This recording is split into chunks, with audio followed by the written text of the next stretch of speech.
వంటి వారు లేడు, కనికరముందు ఐశ్వర్యవంతుగా ప్రకటిస్తున్నాం. మీ పాద దూరి కూడా సరిపోయి మమ్మల్ని ఎంతగానో ప్రేమించినారు. మీకు గొప్ప కనికరమును బట్టి ప్రేమను బట్టి మేము లైమ కాకుండా సజీవులుగా ఉండాలని అందరూ చూపిస్తున్నాం. మా దేవ మా రక్షగా ఉదయకాలం శరీరాన్ని ఉంచి గడిపించారు. మరి సాయంత్రం వేళ సమయంలో ప్రభావ మరి చేసుకుని లేఖనములు మీరే సహాయం చేయండి. వారిని ఎవరికి చెప్పేది ప్రభావ నాకు శక్తి ఏమాత్రం సరిపోదు. మీ అభిషేకం ఉంటేనే ప్రభావ మరి దాసుని ప్రభావ ఈ యొక్క బలహీనమైన ఈ దాసుని మీరే మీ ఆత్మతో అభిషేకించి మీ మహిమార్థంగా వాళ్ళని పేర్కొంటూ ఘనత మహిమ మీకే చెల్లించుకుంటూ ఈ ప్రార్థన మా ప్రభు యేసు క్రీస్తు నామమున వేడుకుంటున్నాం తండ్రి. ఆమేన్.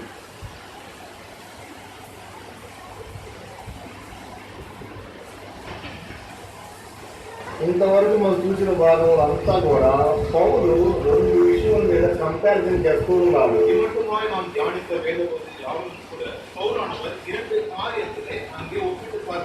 ఏంటా కంపారిజన్ అంటే ప్రవచనము స్క్రిప్చర్స్ థాంక్స్ అన్ని భాషలు, தீர்க்க தரிசனம் சொல்லுவது அந்நிய பாஷை பேசுவது, ప్రవచనములు అన్ని భాష, தீர்க்க தரிசனங்கள் அந்நிய பாஷை రెండు కూడా ఉన్నవి. இரண்டும் இருக்கிறது. అయితే సంఘ క్షేమాభివృద్ధి ఏది ముఖ్యమో అది తీసుకోవాలి. ஆனால் சபையின் பக்தி விருத்திக்கு எது ஏதுவா இருக்கிறதோ அதை மாற்றம் நாம் எடுத்துக்கொள்ள வேண்டும். నేను మినిస్ట్రీకి వచ్చిన ఫస్ట్ టైంలో కూడా நான் இங்கே ஊழியத்துக்கு வந்த முதலாம் காலத்திலே ఈ వాక్యం ఎంతగానో ఆదరించింది. இந்த வசனம் என்னை மிகவும் ஆதரித்தது. ప్రేమ కలిగి ప్రయాసపడి ఆత్మ సంబంధమైన వరం అభివృద్ధి విశేషముగా ప్రవచన వరం అపేక్షించుడి. அன்பை நாடுங்கள், ஞான வரங்களை விரும்புங்கள், விசேஷமாய் தீர்க்க தரிசன வரத்தை விரும்புங்கள். విశేషముగా விசேஷமாய் ప్రేమ కలిగి ఉండాలి, అన్వయించే వారిగా ఉండాలి. அன்பை நாட வேண்டும், தீர்க்க தரிசனத்தை சொல்லுறலாய் இருக்க வேண்டும். మరి ఈరోజు మనకున్న ఇప్పుడు ఒక సమస్య ఏంటంటే இந்த நாளிலே நமக்கு இருக்கிற பிரச்சனை என்ன? అన్ని భాష ఉంది అంటారు. அந்நிய பாஷை இருக்கிறது என்று சொல்வார்கள். అది లేదని ఎవరు చెప్పట్లేదు. அது இல்லை என்று யாரும் சொல்வதில்லை. అన్ని భాష ఉన్నది, அந்நிய பாஷை இருக்கிறது. మరి ప్రవచనాలు ఉన్నవి. ஆனால் தீர்க்க தரிசனங்களும் இருக்கிறது. రెండింటిలో మనకి ఏది అవసరం?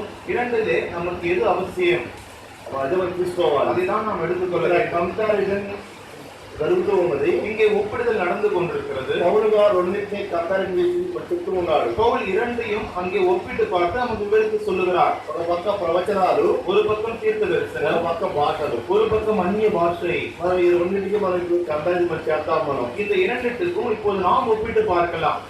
మరి సంఘంలో ఎవరైనా హెచ్చరిక చేయాలి అంటే, எனவே சபையில யாரேனும் எச்சரிக்க வேண்டும் என்றால், ఒకవేళ అతను దారి తప్పిపోయినా క్రమంలో లేకపోయినా హెచ్చరించాలి అంటే, ஒருவேளை வழி தவறி போனால், இல்லை என்றால் சரியான வழியில் இல்லாத போது அவர்களை எச்சரிக்க வேண்டும் என்று சொன்னால், భాషలతో మాట్లాడితే వాళ్ళకి అర్థం కాదు. பாஷைகளோடு பேசினால் அவர்களுக்கு புரியாது. ప్రవచనం ద్వారా చెప్తే అర్థమైంది. தீர்க்க தரிசனம் என்றால் வார்த்தை மூலம் சொன்னால் அவர்களுக்கு புரியும். ప్రవచనంలో ఎక్కడ ఏ వచనం ఉందో చెప్పి దాని ప్రకారం ఉండాలని చెప్తే అతను అది హెచ్చరికగా ఉంటది. எனவே தேவனுடைய வசனத்திலே எந்த காரியம் எப்படி இருக்கிறது என்று விவரித்து சொல்லும் போது அது அவனுக்கு ஒரு எச்சரிக்கையா இருக்கும். సంఘంలో దారి తప్పిన వాళ్ళని హెచ్చరించాలి అంటే ప్రవచనం కానీ భాష కాదు. எனவே சபையிலே தவறி போனவர்களை சரி செய்ய வேண்டும் என்று, இல்லை என்றால் எச்சரிக்க வேண்டும் என்றால் அதற்கு தேவனுடைய வார்த்தையே வேண்டுமே தவிர அங்கே வார்த்தைகள் அல்ல. వాక్యం తేటగా ఉంది, வசனம் தெளிவா இருக்கிறது. క్షేమాభివృద్ధియు హెచ్చరికయు ఆదరణ కలుగునట్లు ప్రవచించేవాడు మనతో మాట్లాడుతున్నాడు. எனவே தீர்க்க தரிசனம் சொல்லுகிறவனும் மனுஷனுக்கு பக்தி விருத்தியையும் புத்தியும் ஆறுதல் உண்டாக்கத்தக்கதாக பேசுகிறான். హెచ్చరికలు చేయాలి. எனவே எச்சரிக்கை செய்ய வேண்டும். హెచ్చరికలు చేయాలంటే ప్రవచనమే కానీ భాష ద్వారా జరగదు. எனவே தீர்க்க தரிசனம் மூலமாய்தான் புத்தி சொல்ல முடியுமே தவிர பாஷைகளால் முடியாது. సరే, సంఘంలో ఎవరైనా కష్టాల్లో ఆపదలో ఉన్నారు, ஒருவேளை சபையில யாரேனும் అనారోగ్యంతో బాధపడుతున్నారు, எனவே கஷ்டத்திலேயும் அங்கே வியாதியில கஷ்டப்படும் போது వారిని ఇంటికి వెళ్ళి ఆదరించాలి. அவருடைய வீட்டுக்கு போய் ஆதரவு சொல்ல வேண்டும். ఎలా ఆదరిస్తావు? எப்படி ఆదరిப்போம்? భాష ద్వారా, ప్రవచనం ద్వారా. வார்த்தைகள் மூலமா, இல்லை என்றால் தீர்க்க தரிசன வார்த்தைகள் மூலமா. వాళ్ళకి ఇంటికి వెళ్తే మనం ఏం చేస్తామంటే బైబిల్లో ఆదరించి ఒక వాక్యం తీసి వాక్యం చెప్పి నూనె తల మీద పెట్టి ప్రార్థన చేసి వస్తాం. అది ఆదరణ. எனவே ஒரு வியாதிஸ்தர் யாரோ வீட்டுக்கு போகும்போது அவர்களுக்கு ஆறுதலாய் தேவனுடைய வசனத்தை சொல்லி தலையில எண்ணெய் பூசி ஜெபித்து வருவோம். அதுதான் ஆதரவு. అలాంటి వారి దగ్గరికి వెళ్ళి ఏదేదో మాట్లాడేవాళ్ళు ఏమర్థమైంది? அப்படிப்பட்டவரிடத்தில் போய் ஏதேதோ அந்நிய பாஷை பேசினால் என்ன அவர்களுக்கு புரியும்? సంఘంలో ఆదరణ అవసరము. எனவே சபையில ஆதரவு மிகவும் முக்கியம். ఆ ఆదరణ ప్రవచనముల ద్వారా జరిగించేవో కానీ భాష ద్వారా జరగదు. எனவே அந்த ஆதரவாகப்பட்டது தீர்க்க தரிசனம் மூலமாய் நிறைவேறுமே தவிர அங்கே பாஷைகளால் ஆகாது. యెషయా గ్రంథము 40వ అధ్యాయం 1లో ఉంది, నా జనులను ఆదరించుడి. ஏசாயா புத்தகம் 40ஆம் அதிகாரம் 1ஆம் வசனத்தில் இருக்கிறது, என்னுடைய ஜனங்களுக்கு ஆற்றுங்கள். మీ దేవుడు సెలవిచ్చిన మాట ఏదనగా, నా జనులను ఓదార్చుడి ఓదార్చుడి, எருசலேமுடன் பிரேமகா மாట్లాடுடி. எனவே என் ஜனத்தை ஆற்றுங்கள் தேற்றுங்கள், எருசலேமுடன் பட்சமாய் பேசி. ప్రేమతో మాట్లాడాలి, அன்போடு பேச வேண்டும். ఆదరణ లేని వారి దగ్గరికి పోయి భాష మాట్లాడితే అది క్షేమాభివృద్ధి కాదు. எனவே ஆதரவற்றோரிடத்திலே போய் பாஷைகளை பேசினால் அது பக்தி விருத்தி கொண்டு வராது. ప్రవచనం చెప్తే ఆదరణ, தீர்க்க தரிசனம் சொன்னால் ஆதரவு. ఒకసారి ఇంటికి నేను ஒரு முறை ஒரு வீட்டுக்கு போனேன். అనుకోకుండా నేను వాక్యం చెప్పేవాళ్ళు. నేను எனவே தெரியாமலே அவரிடத்துல ஒரு வார்த்தை பகிர்ந்து கொண்டேன். ఇప్పుడు దాకా ఎంతో మాకు నెమ్మదిగా ఉంది. మీరు చెప్పిన వాక్యం 31st నైట్ నాకు ఇచ్చిన వాగ్దానం 2 ఒకటే ఎంతో నాకు ఆనందంగా ఉంది చెప్పాడు. சகோதரி மட்டுமா என்னுடைய மனதிலே போராட்டமாய் ஆதரவுள்ளவர்களாய் இருந்தோம். இந்த வார்த்தை நீங்கள் சொன்னதும் 31ஆம் தேதி எங்களுக்கு வந்த வாக்குத்தத்தமும் ஒரே போல் இருந்தது, மிகவும் ஆதரவாக இருந்தது என்று சொன்னார்கள். కుటుంబం ఆదరించబడిన ప్రవచనం ద్వారా భాష ద్వారా. எனவே அந்த குடும்பமாகப்பட்டது ஆறுதலாக்கப்பட்டது தீர்க்க தரிசன வசனத்தின் மூலமா இல்லை என்றால் பாஷையின் மூலமா? ప్రవచనం ద్వారానే, தீர்க்க தரிசனம் மூலமாய். ఇక్కడ ఒక సమస్య ఏంటంటే, ஒரு பிரச்சனை என்னவென்றால், అపోస్తలుల కార్యములు 2వ అధ్యాయంలో వచ్చిన పరిశుద్ధాత్మ అన్య భాషలో మాట్లాడిన విధానం వేరు. కొరింథీ సంఘంలో దీన్ని మిస్యూజ్ చేస్తున్నారు. எனவே அப்போஸ்தலர் நடவடிக்கைகள் 2ஆம் அதிகாரத்தில் நாம் வாசித்தோமாய், பரிசுத்த ஆவியானவர் இறங்கும் போது அந்நிய பாஷைகள் அவர்கள் பேசினார்கள். அந்த அந்நிய பாஷை வேறு. ஆனால் இங்கே கொரிந்தி சபை பார்க்கும்போது அந்த அந்நிய பாஷையை தவறாய் உபயோகப்படுத்துகிறார்கள். కొరింథీ సంఘం అక్కడ మాట్లాడిన అన్య భాష, அங்கே பேசினது அந்நிய பாஷை. ఆ భాష తెలిసిన వాళ్ళకి అర్థమైంది. அந்த பாஷை தெரிந்தவர்களுக்கு புரிந்தது. అరబిక్ మాట్లాడిన వారికి అప్పుడు దాకా అరబిక్ మాట్లాడేవాళ్ళు హెబ్రీ మాట్లాడారు. పక్కన హెబ్రీ వాళ్ళకి అర్థమైపోయింది. எனவே அம்மட்டுமாய் அரேபிக் பாஷையை பேசிக் கொண்டிருந்தவர்கள் எபிரேய பாஷையை பேசினார்கள். அப்பொழுது அருகில் இருந்த எபிரேய பாஷையை புரிந்து கொள்பவர்கள் புரிந்து கொண்டார்கள். అప్పటి వరకు గ్రీకు భాష మాట్లాడిన వారు హెబ్రీ మాట్లాడారు. పక్కన ఉన్న హెబ్రీ వాళ్ళు అర్థమైపోతుంది. அம்மட்டுமாய் கிரேக்கு பாஷையை பேசினவர்கள் ஹீப்ரு பேசினார்கள். அருகில் இருந்தவருக்கு அது புரிந்தது. అక్కడ అందరూ ఆశ్చర్యపోతారు, మా భాష నీకు ఎలా వచ్చింది, అది ఆశ్చర్యపోయారు. அங்கே மிகவும் ஆச்சரியப்பட்டார்கள், என்னுடைய பாஷை ஒன்று நாவலிருந்து எப்படி வந்தது என்று சொல்லி. కానీ ఇక్కడ కొరింథీ సంఘానికి వస్తే, அந்த கொரிந்தி சபைக்கு வரும்போது ఈ అన్య భాష అనే కాన్సెప్ట్ టోటల్ గా దాని అర్థం లేకుండా పోయింది. இந்த அந்நிய பாஷை என்கிற இந்த வார்த்தையாகப்பட்டது மிகவும் தவறாக உபயோகப்படுத்தப்பட்டது. ఒకళ్ళ మనకు అర్థం కావట్లేదు. ஒருவருடைய வார்த்தை ஒருவருக்கு புரிவதில்லை. అందుకే పౌలు ఈ పత్రికలో మెన్షన్ చేస్తున్నారు. எனவே பவுல் இந்த நிருபத்திலே தெளிவாக ஒப்பிடுகிறார். మీకు అర్థం చెప్పగల శక్తి లేకపోతే మీరు ప్రవచనం చేయండి, కానీ భాష వద్దని చెప్తున్నారు. உனக்கு அர்த்தம் சொல்ல முடியாவிட்டால் தீர்க்க தரிசனம் சொல்லுங்களே தவிர பாஷைகள் வேண்டாம். ఇక్కడ వాక్యం తేటగా ఉంది, வசனம் தெளிவாக இருக்கிறது. దానికి అర్థం చెప్పాలి. அதற்கு அர்த்தத்தை சொல்ல ఏ வேண்டும். భాషకైనా ఒక అర్థం ఉంటుంది. అర్థం లేని భాష అంటూ ప్రపంచంలో ఏమీ లేదు. எந்த பாஷைக்கும் ஒரு அர்த்தம் உண்டு. எனவே அர்த்தமில்லாத பாஷை என்று உலகத்தில் எதுவும் இல்லை. 14:10 చూస్తే 14:10 எனவே 1 கொரிந்தியர் 14:10 வாசிக்கிறோம். లోకమందు ఎన్నో విధములకు భాషలు ఉండను, వాటిలో ఒక్కడైనను స్పష్టం కానిదే ఉండదు. உலகத்திலே எத்தனையோ விதமான பாஷைகள் உண்டாயிருக்கிறது, அவைகளில் ஒன்றும் அர்த்தமில்லாததல்ல. లోకంలో అనేక భాషలు ఉన్నాయి, உலகத்திலே அநேக பாஷைகள் உண்டு, అన్నిటికీ అర్థం ఉంది. எல்லாவற்றிற்கும் அர்த்தம் இருக்கிறது. ట్రైబల్స్ కొంతమంది ఉంటారు, వాళ్ళు మాట్లాడే భాషకి స్క్రిప్ట్ ఉండదేమో కానీ అర్థం ఉంటుంది. எனவே அங்கே மலை வசிக்கிறவர்கள் பேசுகிற பாஷை ஒரு புரியாமல் இருக்கா, ஆனால் அதுக்கு அர்த்தம் உண்டு. విశాఖపట్నం అరకు వ్యాలీ పోయి చూసామంటే ఆ ట్రైబల్స్ ఏదో భాష మాట్లాడతారు. ఆ భాషకి లిపి లేదు, అంటే దానికి స్క్రిప్ట్ లేదు, కానీ மீனிங் ஸ்பஷ்டంగా ఉంది. அங்கே விசாகப்பட்டினம் அங்க அரக்கு வெளியில பார்க்கும்போது ட்ரைபல்ஸ் வாழ்கிறார்கள். அவர்கள் பேசுகிற அந்த பாஷையில் ஸ்கிரிப்ட் இல்லை, ஆனால் அர்த்தம் உண்டு. లేని భాషలకే అర్థం ఉన్నప్పుడు, எனவே எழுத்துக்கள் இல்லாத பாஷைக்கே அர்த்தம் இருக்கும்போது మాట్లాడే భాషకు అర్థం ఎందుకు ఉంటుంది? நீ பேசுகிற பாஷைக்கு அர்த்தமே இருக்காது, இருக்கும். బాగా గమనిస్తే ఇది ரெண்டாவது கவனித்தால் అపోస్తల కార్యములు 2వ అధ్యాయంలో మాట్లాడే అన్య భాష వేరు, కొరింథీలో మన అన్య భాష వేరు. எனவே அப்போஸ்தலர் நடவடிக்கைகள் 2ஆம் அதிகாரத்திலே பேசிய அந்நிய பாஷை வேறு, இந்த கொரிந்து சபையில் அவர்கள் பேசுகிற பாஷை అన్య வேறு. భాష అనే కాన్సెప్ట్ ని టోటల్ గా మిస్యూజ్ చేశారు ఈ కొరింథీ సంఘం. எனவே இந்த அந்நிய பாஷை என்கிற இந்த காரியமாகப்பட்டதை தவறாய் மிகவும் பயன்படுத்தினார்கள் ఈ இந்த கொரிந்து சபை. అన్య భాష గురించి పౌలు గారు ఏ పత్రికలో కూడా రాయలేదు, కానీ కొరింథీయులకు మాత్రం హెచ్చరిక రాస్తున్నారు. எனவே இந்த அந்நிய பாஷை குறித்ததான இந்த காரியத்தை பவுலானவர் எந்த நிருபத்திலும் எழுதவில்லை, ஆனால் கொரிந்தியருக்கு மாத்திரம் எழுதி எச்சரிக்கிறார். ఎందుకంటే కొరింథీయులు చాలా మంది ఏదో మాట్లాడుతున్నారు, అర్థం చెప్పలేకపోతున్నారు. ஏனென்றால் கொரிந்திய சபையிலே இருக்கிற விசுவாசிகள் அநேக காரியங்கள் அந்நிய பாஷையிலே பேசுகிறார்கள், ஆனால் அதற்கான அர்த்தம் சொல்ல முடியாமல் అదే போகிறது. సమయంలో అన్ని భాషలు లేవని కూడా పౌలు గారు చెప్పలేదు. அதே நேரத்தில் அந்நிய பாஷை இல்லை என்றும் பவுல் சொல்லவில்லை. 1 కొరింథీ 12:10 చూస్తే ఆత్మ ప్రత్యక్షతలో అన్ని భాష కూడా ఒకటి. எனவே அங்கே 1 கொரிந்தியர் 12:10 வாசிக்கிறோம். அங்கே பற்பல பாஷைகளில் பேசுவதிலும் அங்கே முதல் வரமாய் காணப்படுகிறது. అన్ని భాష మాట్లాడడం కూడా ఒక ఆత్మ ఇదే, అది కూడా వరం అనేది ஆவிக்குரியதா. அங்கே அந்நிய பாஷை பேசுவது கூட ஆவிக்குரிய ஒரு வரமாய் காணப்படுகிறது. సంఘానికి ఏది ప్రయోజనం చూసుకోవాలి, சபைக்கு எது பிரயோஜனமோ அதை செய்ய வேண்டும். నువ్వు మాట్లాడేది నీకు అర్థం కాదు, நீ பேசியது உனக்கும் புரியாது, అర్థం చెప్పేవాడు పక్కన లేడు, அங்கே அதை விவரித்து சொல்கிறவர் அருகில் இல்லை. అలాంటప్పుడు ప్రసంగం చేయడం మంచిది. அப்படிப்பட்டவர்கள் தீர்க்க தரிசனம் என்றால் செய்தி சொல்வது நல்லது.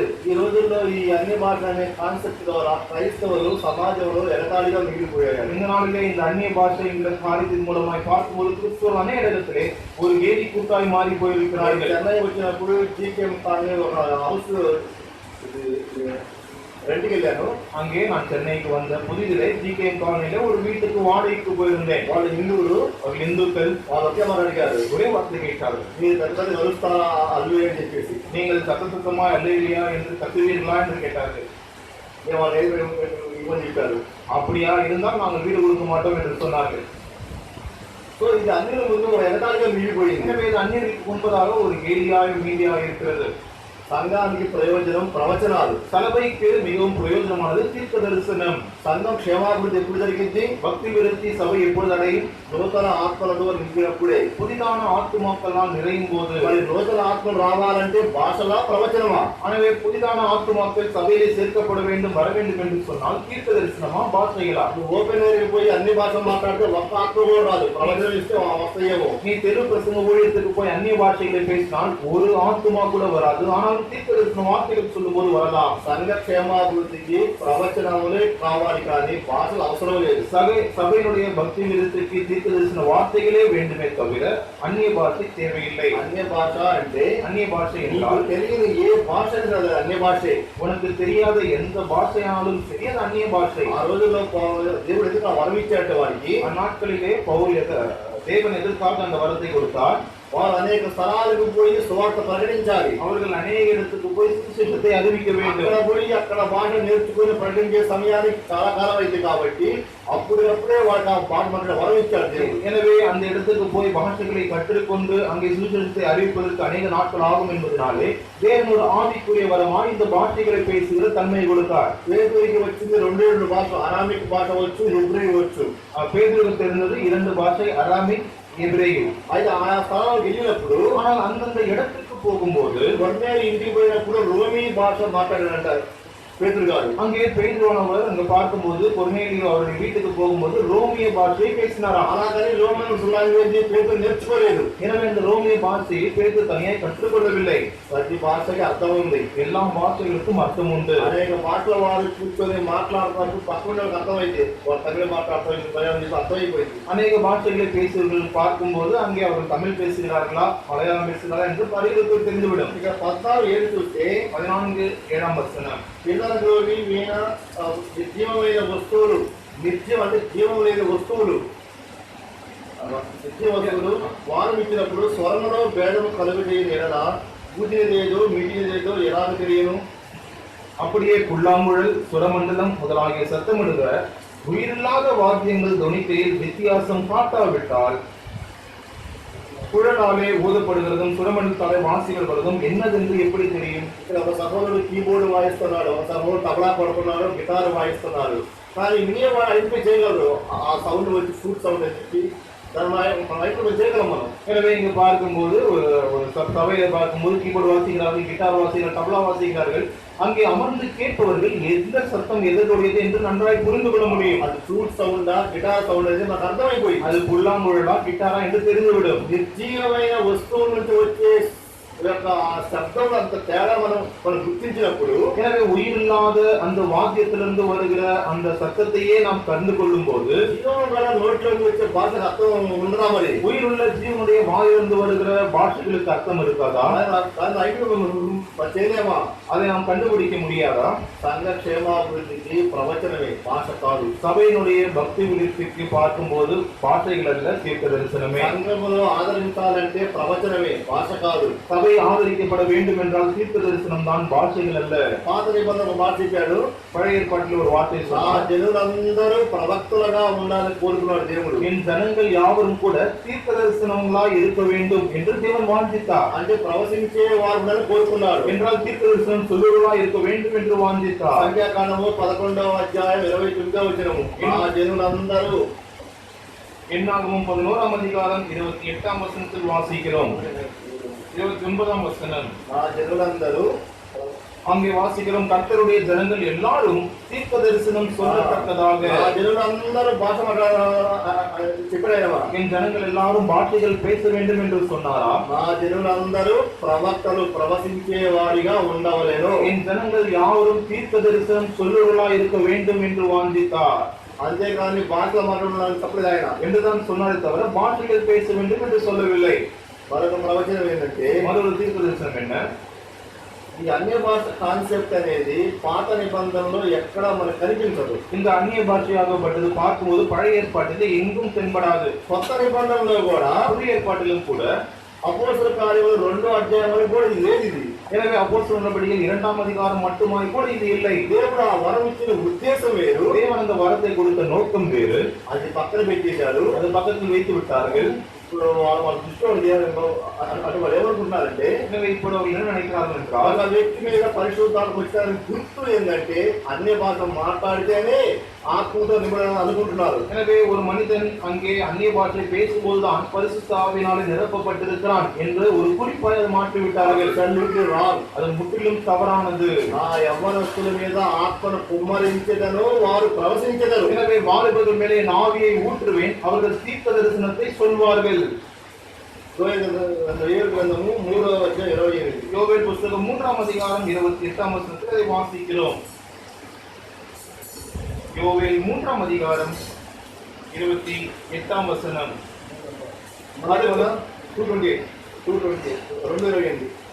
யோவேல் 2ஆம் அதிகாரம் 28ஆம் வசனம். அதற்கு பின்பு நான் மாம்சமான யாவர் மேலும் என் ஆவியை ஊற்றுவேன், அப்பொழுது உங்கள் குமாரரும் உங்கள் குமார்த்திகளும் தீர்க்க தரிசனம் சொல்வார்கள், உங்கள் மூப்பர்கள் சொப்பனங்களையும் உங்கள் வாலிபர்கள் தீர்க்க தரிசனங்களையும் காண்பார்கள். భాషలో మాట్లాడారు ఉంది అక్కడ. எனவே ஆவியிலே ஊற்றப்படும் போது பாஷைகள் பேசுவார்கள் என்று எழுதப்பட்டிருக்கிறது. వారు ప్రవచించెదరు, அவர்கள் தீர்க்க தரிசனம் சொல்வார்கள். అక్కడ ఏదో అన్య భాష మాట్లాడినప్పుడు వారు వేల గడిచి బయటకు వచ్చిన తర్వాత ஆத்மతో நிரப்பப்பட்ட பேதுரு பிரசங்கம் செய்தார். எனவே அங்கு பார்க்கும்போது அந்த மேல் வீட்டிலே, அந்த மேல் அறையிலே பரிசுத்த ஆவியால் நிரப்பப்பட்டு அந்நிய பாஷை பேசும்போதும் கூட அது முடிந்த பிறகு பேதுரு வெளியே வந்து அங்கே சுவிசேஷத்தை அறிவித்தார் என்று வாசிக்கிறோம். பிரசங்கத்தோடு ஆத்ம சம்பாதித்தார். அந்த செய்தியின் மூலமாய் ஆத்மாக்களை ஆதாயப்படுத்தினார். சங்கம் క్షేమాభివృద్ధి, சபை பக்தி விருத்தி அடைந்தது. இப்படி பரிகாரம் காரணம் பாஷையா లేకపోతే பரவச்சனமா? எனவே இந்த இடத்துல இந்த காரியம் நிறைவேறுவதற்கான அங்கே அத்தியாசம் என்னவென்று பார்க்கும்போது பாஷைகளா இல்லை என்றால் தீர்க்க தரிசன வசனங்களா? ప్రవచనమే. தீர்க்க தரிசன வசனங்களே. ప్రవచనాలే కావాలి. தீர்க்க தரிசன வசனங்கள் தான் வேண்டும். ప్రవచనాలు మనకు అవసరం. தீர்க்க தரிசனம் அவசியம். సంఘ క్షేమాభివృద్ధికి ప్రవచనాలు కావాలి, భాషలు అవసరం లేదు. சபையினுடைய பக்தி விருத்திக்கு தீர்க்க தரிசனமே அவசியமே தவிர பாஷைகள் அல்ல. ఇక్కడ పౌలు ముందు మాట చెప్పాడు, మరొక వాక్యం, ఒకవేళ నువ్వు అన్య భాష మాట్లాడేది నీకు ఆత్మీయంగా బలపడటానికి, దేవుడితో మాట్లాడేది నీకు నీ వరకు మాత్రమే అది క్షేమాభివృద్ధి ఉండదేమో కానీ సంఘానికి ఏమాత్రం ఉండదు. எனவே அங்கு மற்றொரு காரியத்தில் பவுல் சொல்லுகிறார், அங்கே அந்நிய பாஷை பேசுவது ஒருவேளை உனக்கும் தேவனுக்கும் அங்கே இடைப்பட்ட காரியமா இருக்கலாம், அதன் மூலமாய் பக்தி விருத்தி உனக்கு மாத்திரமே தவிர சபைக்கு எவ்விதத்திலும் அது உபயோகம் இல்லை. பவுல் அந்நிய భాష ఉండదని ఒప్పుకుంటూనే పౌలు అన్య భాష இருக்கிறது ఒప్పుకొండే అదే సమయంలో సంఘానికి ఏది ప్రయోజనం అదే చెబుతున్నాడు. அதே நேரத்திலே சபைக்கு எது பிரயோஜனமோ அதை அங்கே ஒப்பிட்டு காட்டுகிறார்.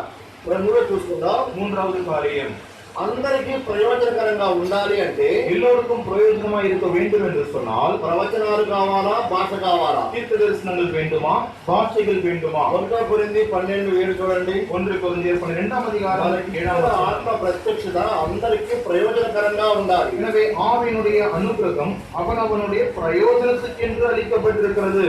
எல்லாருக்கும் 12 అందరి ప్రయోజనం వరకు. எனவே అందరి ప్రయోజనం కొరకు, எல்லாருடைய பிரயோஜனத்திற்காக, అందరికీ ప్రయోజనం కలగాలి అంటే எல்லோருக்கும் பிரயோஜனமா இருக்க வேண்டும் என்று சொன்னால் ప్రవచనాలు పనికి వస్తాయి కానీ భాష పనికిరాదు. தீர்க்க தரிசனமே உபயோகப்படுமே தவிர அங்கே பாஷைகள் அல்ல.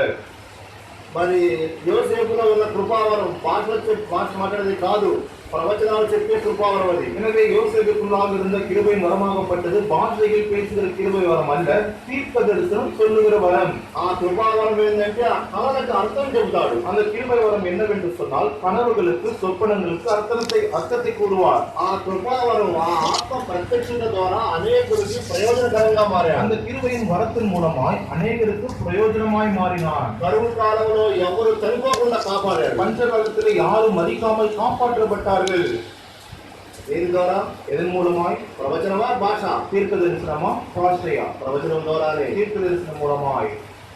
చాలా మంది రాంగ్ గా రూపపోయి కేవలం ఏదేదో మాట్లాడితే ఆ వ్యక్తిలోనే ఆత్మ ఉన్నట్టు, ఆ వ్యక్తిలోనే చెబుతూ ఉంటారు. పరిశుద్ధాత్మ నింపుదలకి భాష అనేది ఒక సింబల్ కానే కాదు. எனவே இங்கே அநேகர் பார்க்கும்போது வழி தவறி போனவர்களாய் சரியாய் புரிந்து கொள்ளாமல் ஏதேதோ அந்நிய பாஷைகள் பேசினால்தான் பரிசுத்த ஆவியால் நிரப்பப்பட்டவர்கள் என்று குறிப்பு கொண்டவர்களாய் இப்படியாய் தவறி போயிருக்கிறார்கள். ఇప్పుడు అయిపోయినాయి. 3 முடிந்தது. 1 క్షేమాభివృద్ధి, 1 பக்தி விருத்தி, 2 ఆదరించటం, 2வது ஆதரவு கொடுப்பது, 3 అందరికీ ప్రయోజనం, 3வது எல்லோருக்கும் பிரயோஜனம் உள்ளதா. 3 விஷయంలో భాష ఏమీ చేయలేదు. இந்த 3 காரியத்திலும் கூட பாஷைக்கு எந்த ஒரு இடமும் இல்லை. ప్రవచనముల ద్వారానే జరుగుతాయి. தீர்க்க தரிசனம் மூலமாக அந்த 3 காரியம் நடக்கும். మరి 4వ కార్యం యొక్క 4வது காரியம், దేవుని వాక్యం స్థిరపడాలి అంటే భాషల ద్వారా స్థిరపడవు. தேவனுடைய வசனத்திலே ஸ்திரப்பட வேண்டும் என்றால் பாஷைகள் மூலம் அல்ல, ప్రవచనముల ద్వారా స్థిరపడతాం. தீர்க்க தரிசனம் மூலமாய் ஸ்திரப்படுவோம். అపోస్తల కార్యములు 17వ అధ్యాయం 11వ వచనము. அப்போஸ்தலர் நடபடிகள் 17ஆம் அதிகாரம் 11ஆம் வசனம்.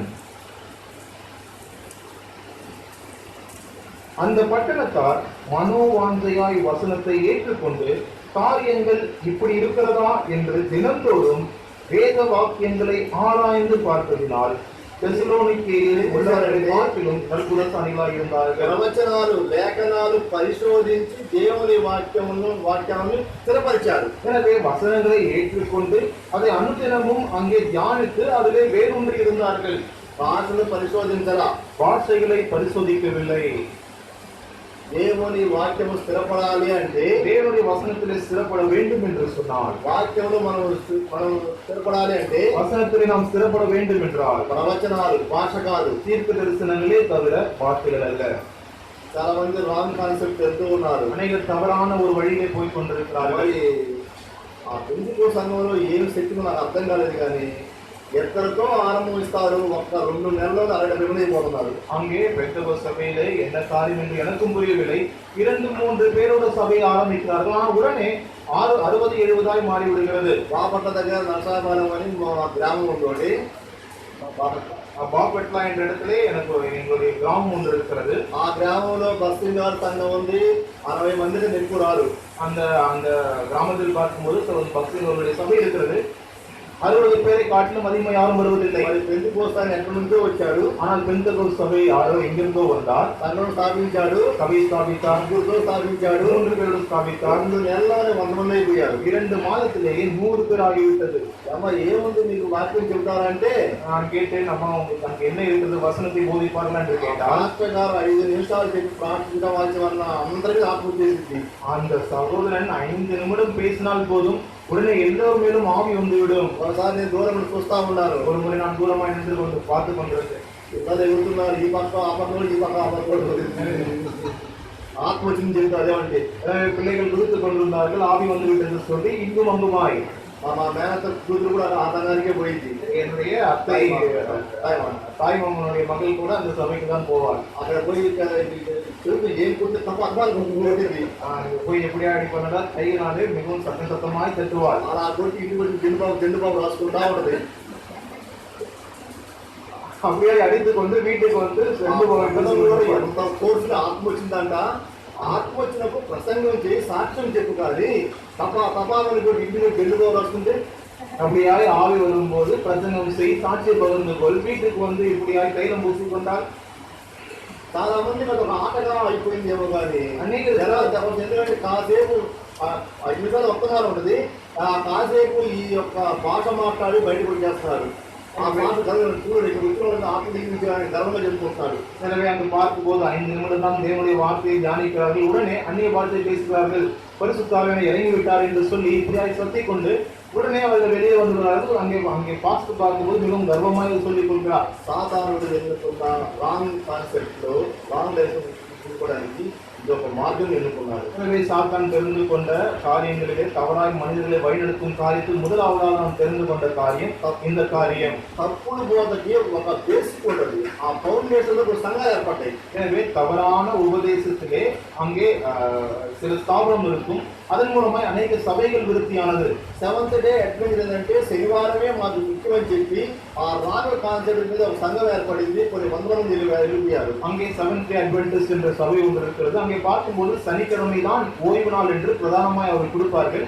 அதை பின்பற்றினவர்களாய் அநேகர் அந்த சபைக்கு போய்விட்டார்கள். அந்நிய பாஷை சங்காనికి பேசிக் అని చెప్పి பெந்தெகோஸ்து వాళ్ళు వచ్చారు. அந்நிய சபை தான் அங்கே பார்க்கும்போது சபைக்கான அஸ்திபாரம் என்று சொல்லி பெந்தெகோஸ்தே சபை வந்தது. ఇంకోటి బ్రదరన్ సంఘం వచ్చి లేడీస్ ఆరాధించకూడదు ప్రార్థించకూడదు చెప్పి కాన్సెప్ట్ వాడుచ్చారు. எனவே பிரதர் என்ற சபை பார்க்கும்போது அங்கே சகோதரிகள் அங்கே ஆராதனை செய்யக்கூடாது, தேவனுடைய வசனத்தை சொல்லக்கூடாது என்று அஸ்திபாரமாய் கொண்டு அந்த தீர்க்க தரிசனத்தின் மூலமாய் சபைகள் வந்தது.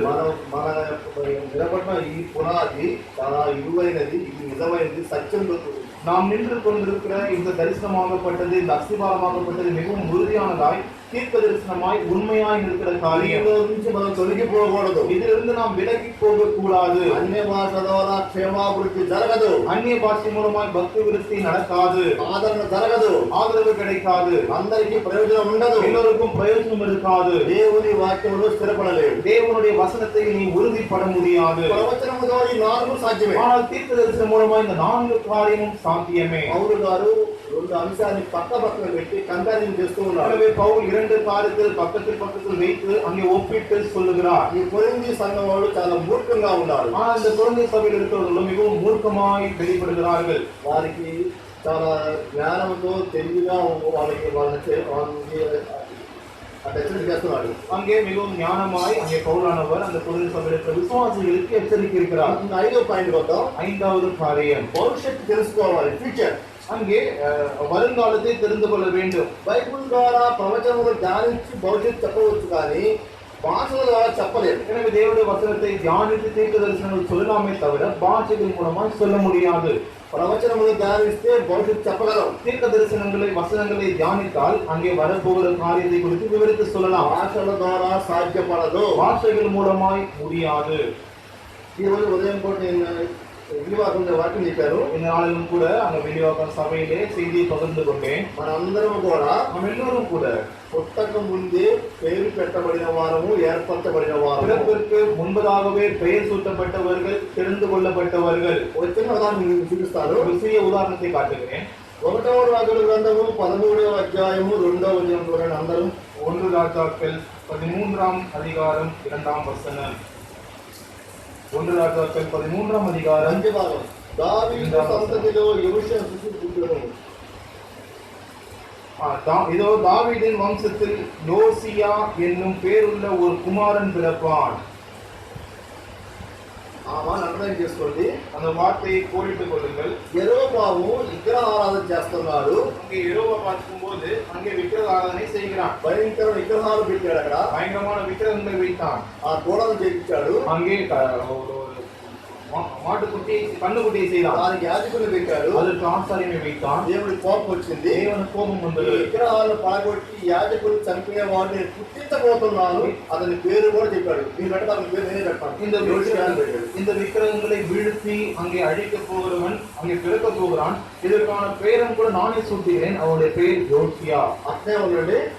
2 రోజుల గ్రంథము 22వ అధ్యాయం 1వ చూడండి. 2 ராஜாக்கள் 22ஆம் அதிகாரம் 1ஆம் வசனத்தை பாருங்கள்.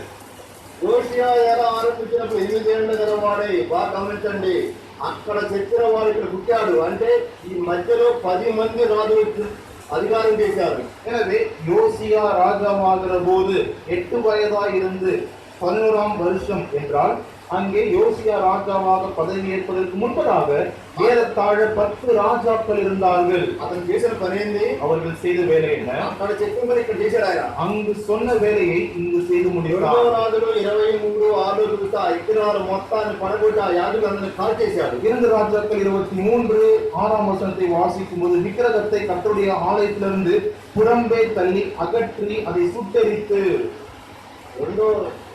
యెరొబాము కాలంలో పెట్టిన విగ్రహాలని పడగొడటానికి ఒక వ్యక్తిని పుట్టినని చెప్పాడు దేవుడు. పేరు ఈశ్వరుని పేరు పెట్టాడు. எனவே யெரொபா அங்கே ஆண்டு கொண்டிருந்த அந்த நாட்களிலே அங்கே விக்கிரகங்களை அழிக்கும்படியாய் தேவன் ஒருவரை தெரிந்து கொண்டார். அது யோசியா என்று அப்பொழுதே பெயர் சூட்டினார். మధ్యలో 10 జనరేషన్లు పోయినాయి. நடுவில் ஏறத்தாழ 10 தலைமுறைகள் கடந்து போனது. దేవుడి యొక్క ప్రవచనం నెరవేరే సమయం వచ్చింది. தேவனுடைய தீர்க்க தரிசனம் நிறைவேறத்தக்கதான நேரம் வந்தது.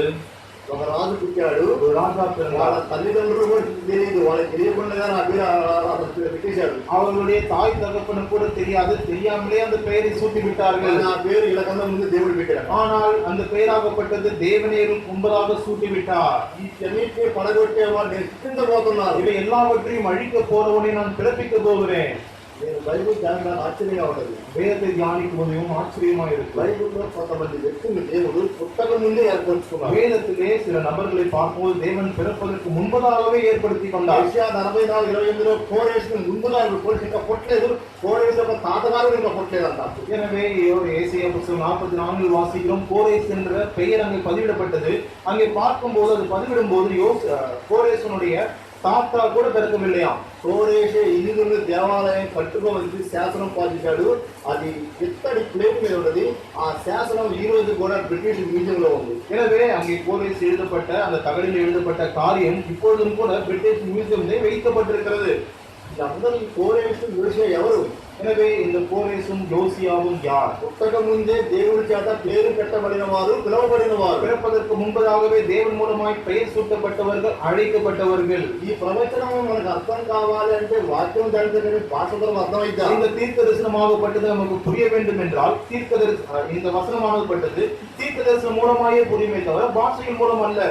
ప్రవచనముల ద్వారా భవిష్యత్తు తెలుసుకోవచ్చు. தீர்க்க தரிசனங்கள் மூலமாய் வருங்காலத்தை தெரிந்து கொள்ளலாம். అన్య భాషల ద్వారా తెలుసుకోలేము. அந்நிய பாஷை மூலமாய் தெரிந்து கொள்ள முடியாது. ఈ ప్రవచనాల వల్ల వచ్చే లాభం இதுதான் தீர்க்க தரிசனத்தின் மூலமாய் வருகிற லாபங்கள். సంక్షేమాభివృద్ధి, பக்தி விருத்தி, ఆదరణ, ஆதரவு, అందరికీ ప్రయోజనము, எல்லோருக்கும் பிரயோஜனம், వాక్యములో స్థిరపడటము, வசனத்திலே ஸ்திரப்படுவது, భవిష్యత్తు తెలుసుకోవడం, வருங்காலத்தை தெரிந்து கொள்வது, అన్ని కూడా ప్రవచనముల ద్వారా జరుగుతాయి కానీ భాషల ద్వారా జరగవు. எல்லாம் கூட இந்த தீர்க்க தரிசன வசனங்கள் மூலமாயே தெரிந்து கொள்ள முடியுமே தவிர பாஷைகள் மூலம் அல்ல.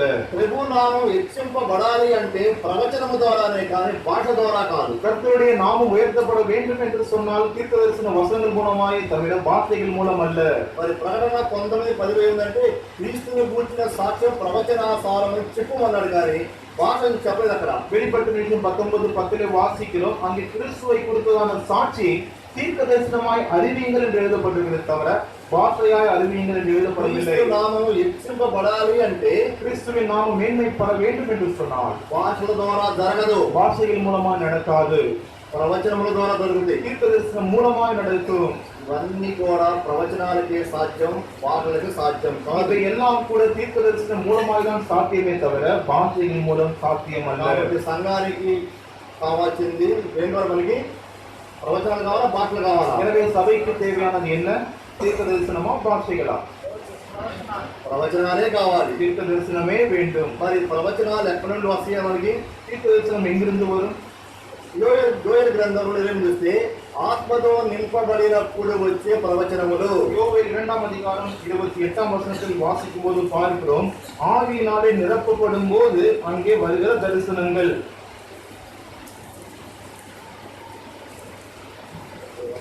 அங்கு வாசிக்கிறோம் யோவேல் புஸ்தகம் 2ஆம் அதிகாரம் 28ஆம் வசனம், அதற்கு பின்பு நான் மாம்சமான யாவர் மேலும் என் ஆவியை ஊற்றுவேன், அப்பொழுது உங்கள் குமாரரும் உங்கள் குமார்த்திகளும் தீர்க்க தரிசனம் சொல்வார்கள், உங்கள் மூப்பர் சொப்பனங்களையும் உங்கள் வாலிபர் தீர்க்க தரிசனங்களையும் காண்பார்கள். ఆత్మతో నింపబడినప్పుడు వస్తాయి. அங்கே ஆவியினாலே ஊற்றப்படும் போது యెహోషాపాతు ఒక ఆపద వచ్చింది. அங்கே யோசபாத் பார்க்கும்போது ஒரு ஆபத்து வந்தது. ఏంటి ఆపద? என்ன ஆபத்து? మన బైబిల్లో మాట ఉంది, ఉత్తర దేశం నుంచి సిరియా సైన్యం వస్తుంది. எனவே மேற்கு திசையிலிருந்து பார்க்கும்போது சிரியா தேசம் வருகிறது, சிரியா சேனைகள் வருகிறது. దక్షిణ దేశం నుంచి ఎదోమీయులు వస్తున్నారు. எனவே கீழிருந்து எதோமியர்கள் வருகிறார்கள். తూర్పు నుంచి మోయాబీయులు అమ్మోరీలు వస్తున్నారు. அங்கே மோவாபியரும் அம்மோனியரும் வருகிறார்கள். పడమట పక్క ఖాళీ ఉంది కానీ పోలేవు, ఎందుకంటే సముద్రం ఉంది. ஆனால் ஒரு பக்கம் பார்க்கும்போது காலியா இருக்கிறது, ஆனால் அங்கு போக முடியாது, ஏனென்றால் அங்கு சமுத்திரம் உண்டு. ఆ సమయంలో அவர் ఉపవాసం ఉంది ప్రార్థించినప్పుడు அந்த நேரத்திலே அவர் உபவாச ஜெபம் இருக்கும்போது దేవుని ఆత్మ అతని మీదకి వచ్చింది. தேவனுடைய ஆவி ஒருவர் மேலே ஊற்றப்பட்டது. అతను ప్రవచనం చేశాడు. அவர் தீர்க்க தரிசனம் உரைத்தார். యుద్ధంలో వాళ్ళే గెలిచారు. யுத்தத்திலே அவர்களே ஜெயித்தார்கள். ఆత్మతో నింపబడినప్పుడు వస్తాయి. ஆவியினாலே நிரப்பப்படும் போது அந்த தீர்க்க தரிசனம் வரும். అక్కడ అన్ని మాటలు మాట్లాడలా, அந்நிய வார்த்தை பேசவில்லை, వాళ్ళు ప్రసంగించారు. அவர்கள் பிரசங்கம் செய்தார்கள். ఆత్మతో నింపబడినప్పుడు ప్రసంగాలు చేయాలి. ஆவியினாலே நிரப்பப்பட்டவன் அங்கே பிரசங்கத்தை செய்ய வேண்டும். అది అందరికీ ప్రయోజనం. அது எல்லோருக்கும் பிரயோஜனமாக இருக்கும். ఇశ్రాయేలీయులకి ఆ ప్రసంగం ఎంతో ప్రయోజనకరంగా మారింది. இஸ்ரவேல் ஜனங்களுக்கு அந்த அந்த அந்த வசனமாகப்பட்டது மிகவும் பிரயோஜனமாக இருந்தது. ఇప్పుడు అది ఎక్కడ ఉండదు. యెహోషాపాతు 2వ రాజుల గ్రంథము 2 ராஜாக்கள்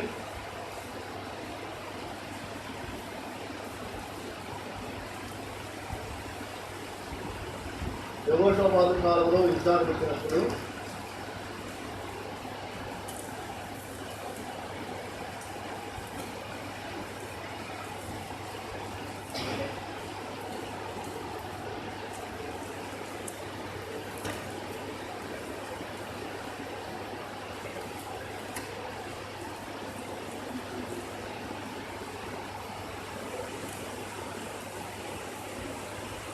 యెహోషాపాతు కాలంలో జరిగింది.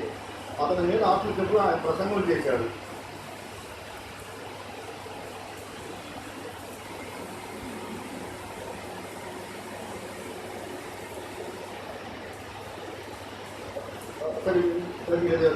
సమయం తర్వాత చూపిస్తాను. ఆత్మతో నింపబడినప్పుడు వచ్చే ప్రవచనములు, ஆவியினாலே நிரப்பப்படும் போது வருகிற தீர்க்க தரிசனங்கள். రెండోని చెప్పిన పాయింట్ మీరు బాగా అర్థం చేసుకోండి. இரண்டாவதா நான் சொன்ன குறிப்பை நன்றாய் நினைவு கொள்ளுங்கள். ప్రవచనాలు ఎక్కడి నుండి వస్తాయి? தீர்க்க தரிசனம் எங்கிருந்து வரும்? అన్ని భాషల నుండి కూడా వస్తాయంట. ప్రవచనం రావాలి అందులోంచి. தீர்க்க தரிசனம் அந்நிய பாஷை மூலமாய் கூட வருமாம். అపోస్తల కార్యములు 19వ అధ్యాయము 6వ వచనము. அப்போஸ்தலர் நடபடிகள் 19ஆம் அதிகாரம் 6ஆம் வசனம். அப்போஸ்தலர் நடபடிகள் 19ஆம் அதிகாரம் 6ஆம் வசனம்.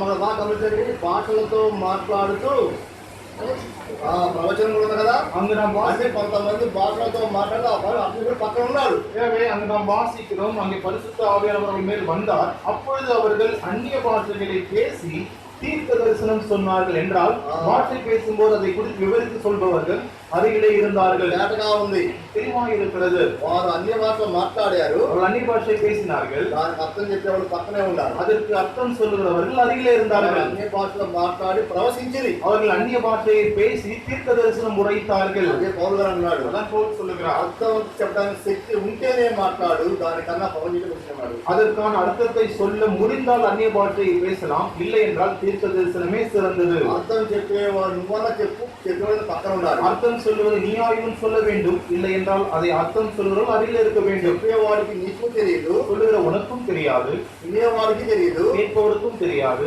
ఎవరికి క్షేమం ఇది? யாருக்கு பக்தி விருத்தி? ఎవరికి లేదు. யாருக்கும் இல்லை.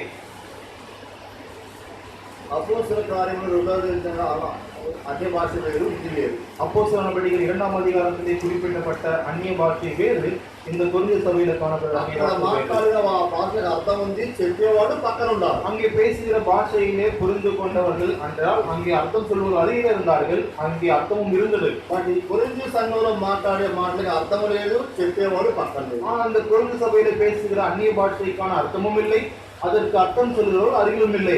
ఇది అవసరం లేదంటాడు. இது உங்களுக்கு அவசியம் இல்லை என்று దానికన్నా சொல்கிறார். మీరు ప్రసంగం చేయండి మంచిది. அதை காட்டிலும் நீங்கள் பிரசங்கம் செய்யுங்கள். ఆత్మతో నింపబడినప్పుడు వస్తాయి ఈ ప్రసంగాలు. ஆவியினாலே நிரப்பப்படும் போது வருவது பிரசங்கம். అన్య భాష ద్వారా వస్తే ప్రసంగాలు వస్తాయి. அந்நிய பாஷை மூலமாகவும் பிரசங்கம் வரும். సంఖ్యాకాండం 12:6 చూస్తే కళలు దర్శనముల ద్వారా కూడా వస్తాయి. என்னாகும் 12:6 வாசித்த வண்ணமாய் கனவு சொப்பனங்கள் மூலமாய் கூட தீர்க்கதரிசனம் வரும். ఇది వచ్చే మార్గం. இதுதான் வருகிற வழி. సంఘానికి ప్రసంగాలు అవసరము. சபைக்கு தேவனுடைய செய்தி என்றால் பிரசங்கம் அவசியம். దేవుడు స్వప్నముల ద్వారా దర్శనముల ద్వారా ప్రవచనాలు చెప్పాడే కానీ భాషలో మాట్లాడలేదు. எனவே தேவன் சொப்பனங்கள் மூலமாய் அங்கே தரிசனங்களை வெளிப்படுத்தினாரே தவிர பாஷைகளை சொல்லவில்லை. మరి మీరు ఎంతవరకు ఫాలో అవుతున్నారు మరి ఇది అర్థం కాదు. నా బైబిల్ నాకు చిన్న పుస్తకం వేస్తాను.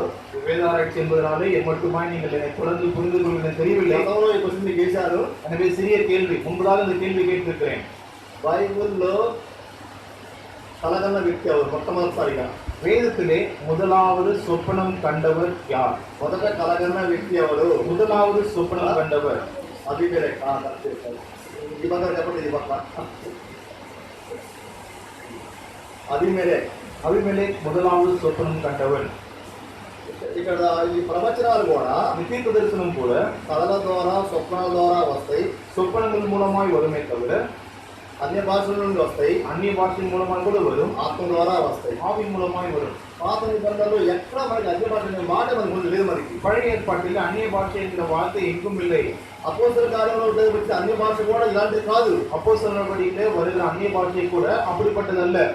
వాడు మాట్లాడడానికి అర్థం ఉంది, చెప్పేవాడు పక్కన ఉన్నాడు. அவர்கள் பேசுகிற பாஷைக்கான அர்த்தம் உண்டு, அதை விவரித்து சொல்பவர்கள் அருகில் இருந்தார்கள். కొన్ని అలా జరగలేదు. ஆனால் கொரிந்து சபை அப்படி நடக்கவில்லை. మాట్లాడే వాడికి అర్థం లేదు, చెప్పేవాడు పక్కన లేదు. பேசுகிற பாஷைக்கு அர்த்தம் இல்லை, அதை விவரித்து சொல்பவர் அருகில் இல்லை. పౌలు ఎంతో జ్ఞానమిత్రుడు మాట్లాడుతున్నాడు. பவுல் மிகவும் ஞானமாய் இந்த வார்த்தை எழுதுகிறார்.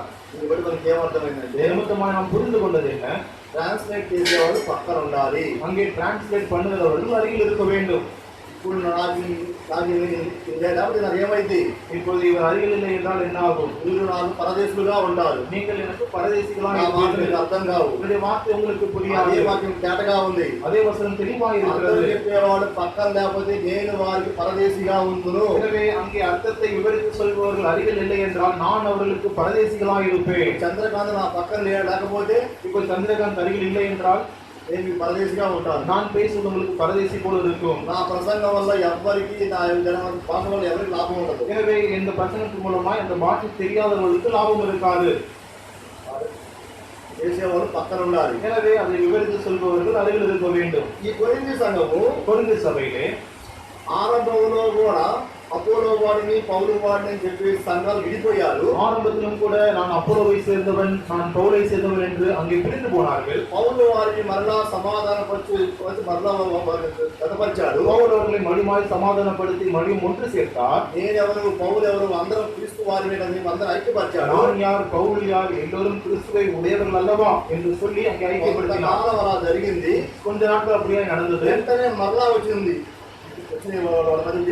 மறுபடியும் அவர்களுக்குள்ளாக பிரிவு భాషలో வந்தது. మాట్లాడేవారు మాట్లాడని వారండి. பாஷைகள் பேசுபவர்கள், பாஷைகள் பேசாதவர்கள். కొరింథీ సంఘం విడిపోవడం పౌలుకి ఇష్టం లేదు. எனவே கொரிந்து சபை அங்கே பிரிந்து போவதற்கு பவுலுக்கு பிரியமல்ல. మొదటిసారిగా వ్యక్తులను ఆధారంగా చేసుకుని విడిపోయారు. முதலாவதாக நபரை குறித்து ஆதாரமாய் செய்து கொண்டு பிரிந்து போனார்கள். పేతురు వాడమని చెప్పి హెబ్రీయులు, நான் பேதுருவை சேர்ந்தவர் என்று எபிரேயர்களும், అపోలో వాళ్ళని చెప్పి గ్రీకులు, அப்போலோவை சேர்ந்தவர் என்று கிரேக்கர்களும், పౌలు ఎంతో మనస్తాపం పడి వారిని సమాధానపరిచారు. பவுல் மிகவும் மனஸ்தாபப்பட்டு அவர்களுக்கு சமாதானம் பண்ணினார். తర్వాత మరలా ఇంకొక వేదం వచ్చింది. மணிமார்களுக்குள்ளாக மறு ஒரு பிரிவு అన్య భాష வந்தது. మాట్లాడిన వారు మాట్లాడని వారని. அந்நிய பாஷையை பேசுபவர்கள், பேசாதவர்கள். పౌలు వదిలిపెట్టలేదు. பவுலை விட்டுவிடவில்லை. ఈ అధ్యాయం ద్వారా వారు హెచ్చరిస్తూ ఉన్నారు. இந்த அதிகாரத்தின் மூலமாக அவர்களை எச்சரிக்கிறார். మీరు దీని వల్ల మీరు విడిపోబాకండి. இதன் நிமித்தமாக நீங்கள் பிரிந்து போகாதீர்கள். தவறாதிருங்கள். సంఘానికి ప్రవచనాలే ముఖ్యం. சபைக்கு தீர்க்க தரிசனம் தான் முக்கியம். కాబట్టి మనకి ప్రసంగాలు ఎంతో చాలా ముఖ్యమైనది. எனவே நமக்கு பிரசங்கம் மிகவும் முக்கியம். మాట ఉంది, ஒரு మాట வார்த்தை. ఉంది 14వ అధ్యాయము 1 కొరింథీయుల 14వ அதிகாரம் 6వ వచనం. సహోదరులు ఆలోచించుడి, భాషలో మాట్లాడుతూ నీ మధ్యకు వచ్చి సత్యమును బయలుపరచవలన జ్ఞానోపదేశం చేయవలని బోధింపవలననియు మీతో మాట్లాడకపోయిన ఎడల నా వల్ల మీకు ప్రయోజనం ఏంటి? அங்கே நாம் வாசிக்கும் 1 கொரிந்தியர் 14వ அதிகாரம் 6ஆம் வசனத்திலே, மேலும் சகோதரரே, நான் உங்களிடத்தில் வந்து உங்களுக்கு ரகசியங்களை வெளிப்படுத்துவதற்காகவது, அறிவுண்டாகுவதற்காகவது, தீர்க்க தரிசனத்தை அறிவிக்கிறதற்காவது, போதகத்தை போதிக்கிறதற்காவது ஏதுவானதை சொல்லாமல் அந்நிய பாஷைகளில் பேசினால் என்னாலே உங்களுக்கு பிரயோஜனம் என்ன? దేవుని మర్మములు ప్రవచనముల ద్వారా నేను చెప్పగలగాలి, பாடத்தை நீங்கள் చెప్పలేదు. தேவனுடைய ரகசியங்களை தீர்க்க தரிசனம் மூலமாய் உங்களுக்கு நான் பகிர்ந்து கொள்ள முடியுமே தவிர வார்த்தைகள் மூலம் அல்ல. బైబిల్లో మర్మాలు ఉన్నవి మీకు வேதத்திலே ரகசியங்கள் இருக்கிறது முன்பதாக உங்களுக்கு జరగబోయేవన్నీ కూడా బైబిల్లో ఉన్నవి. வரப்போகிற எல்லாம் கூட, நடக்க போகிற எல்லாம் கூட வேதத்தில் இருக்கிறது. నేను ఒకసారి ఆ రెవల్యూషన్ మీద కాన్సెప్ట్ మీద డిసైడ్ చేసినప్పుడు ஒரு முறை பார்க்கும்போது அந்த வெளிப்படுத்தின விசேஷத்தின் மேலே நாங்கள் இப்படியாய் அங்கே பேச்சுவார்த்தை இருக்கும்போது అందరూ ఒకే మాట చెప్పారు. எல்லோரும் ஒரே வார்த்தை சொன்னார்கள். క్రీస్తు విరోధి వస్తానన్నా, கிறிஸ்துவனுடைய விரோதி வருவானன்னா, అన్నా క్రీస్తు విరోధి ఎవరో కాదు, சகோதரனே, கிறிஸ்துவுக்கு விரோதி என்றால் யாரோ அல்ல, ఆ పోపు ఉన్నాడే రోములు అతనే. அந்த போப்பு இருக்கிறாரே அவர்தான். ஏன்னா பிரதர் ముందు వాక్యం ధ్యానించారా? நான் சொன்னேன், முன்பதாக நீங்கள் வசனத்தை தியானித்தீர்களா? పోప్ అనేవాడు ఈ భూమి మీదకి వచ్చింది ఎప్పుడంటే 4వ శతాబ్దంలో వచ్చినవాడు. அங்கே 4ஆம் நூற்றாண்டிலே தான் இங்கே போப் பார்க்கும்போது இந்த உலகத்திற்கு வந்தார். అంతకుముందు క్రైస్తవ మతం లేదు, పోప్ అనేవాడు లేడు భూమి మీద. அதற்கு முன்பதாக கிறிஸ்துவ மதமும் இல்லை, போப் என்பவரும் பூமி மேல் இல்லை. అయితే లేఖనాన్ని చూస్తే ஆனால் வசனத்தை பார்க்கும்போது ప్రకటన గ్రంథము வெளிப்படுத்தின விசேஷம்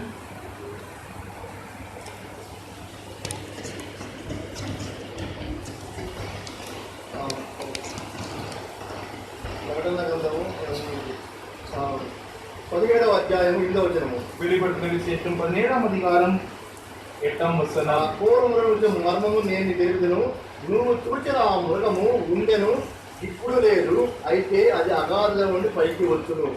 ఉంది, ఇప్పుడు లేదు, రాబోతుంది. நீ கண்ட மிருகம் முன்னே இருந்தது, இப்பொழுது இல்லை, அது பாதத்திலிருந்து ஏறி வந்து. అంటే ప్రకటన గ్రంథం రాయక ముందే వాడు భూమి మీద ఉన్నవాడు என்றால் வெளிப்படுத்தின விசேஷம் எழுதுவதற்கு முன்பதாகவே அவன் பூமியில் இருந்தவன். ఇది ప్రకటన గ్రంథం రాస్తున్నప్పుడు లేడు, కానీ రాబోతున్నాడు. இது வெளிப்படுத்தின விசேஷம் எழுதும் போது அவன் இல்லை, ஆனால் வழிமாய் வரப்போகிறான். పోప్ అనేవాడు వచ్చింది 4వ శతాబ్దంలో వచ్చినవాడు. போப் என்பவர் வந்தது 4ஆம் நூற்றாண்டிலே வந்தவர்.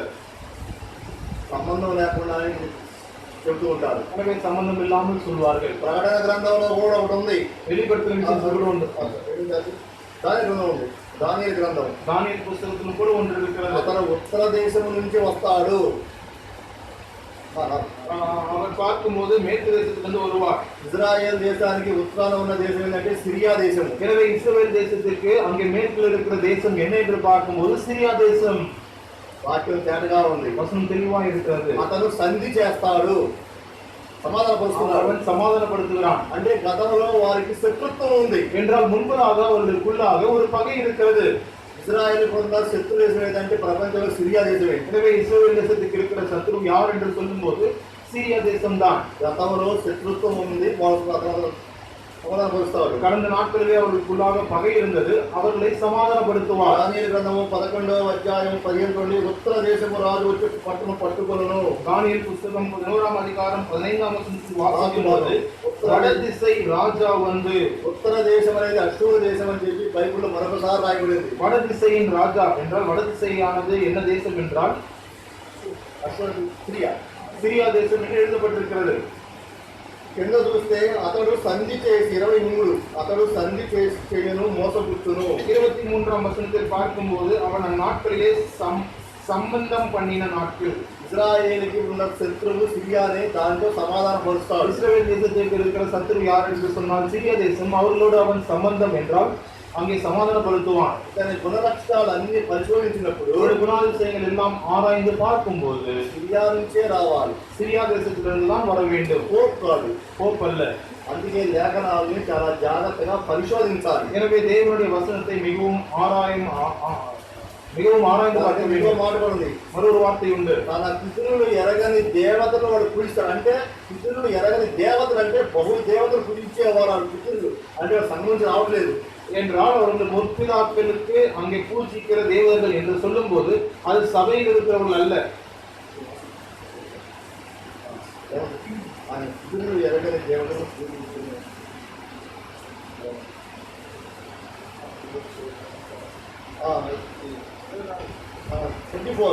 எனவே தானியேல் తన புத்தகம் పితరులు కాని తన పితరులు చేయరు. தானியேல் புத்தகம் 11ஆம் அதிகாரம் 24ஆம் வசனம். தேசம் சுகவாழ்வோடும் சம்பூர்ணத்தோடும் இருக்கையில் அவன் உட்பிரவேசித்து தன் பிதாக்களும் தன் பிதாக்களின் பிதாக்களுக்கும் செய்யாததை செய்வான். పితరులు ఎరగని దేవతలు వాడు పూజించరు. எனவே கொலையிட்டு சூறாடி மற்றொரு வார்த்தை உண்டு, அவர்களுடைய முற்பிதாக்களை பூஜித்து. అంటే వాడి యొక్క పూర్వీకుడు విగ్రహారాధికులై ఉన్నారు என்றால் அவர்களுடைய முற்பிதாக்கள் யாவும் விக்கிரகங்களை ஆராதிப்பவர்கள். అంత్యక్రీస్తుని కనిపెడతానికి దేవుడు కొన్ని ప్రవచనాలు ఇచ్చాడు మనకి. எனவே அந்தி கிறிஸ்துவை நாம் அறிந்து கொள்வதற்கு சில தீர்க்க தரிசனங்களை தேவன் முன்பதாக நமக்கு கொடுத்திருக்கிறார். దీని మీద డిస్కషన్ జరుగుతూ ఉంటది. இதன் மூலமாய் இதன் மேலே அங்கே அநேக பேச்சுவார்த்தை நடக்கும்.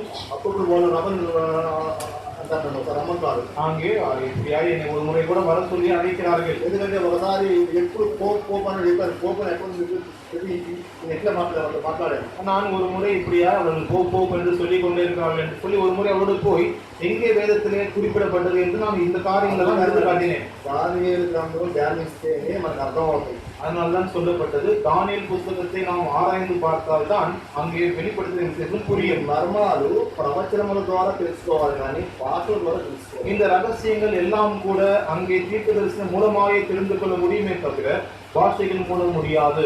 మనకు కావాల్సింది ప్రవచనాలే కానీ భాషలు కాదు. நமக்கு தேவையானது தீர்க்க தரிசனங்களே தவிர பாஷைகள் அல்ல. దేవుని భాగం జీవితంలో தேவன் தாம் இந்த வேத பகுதியை ஆசிர்வதிப்பாராம்.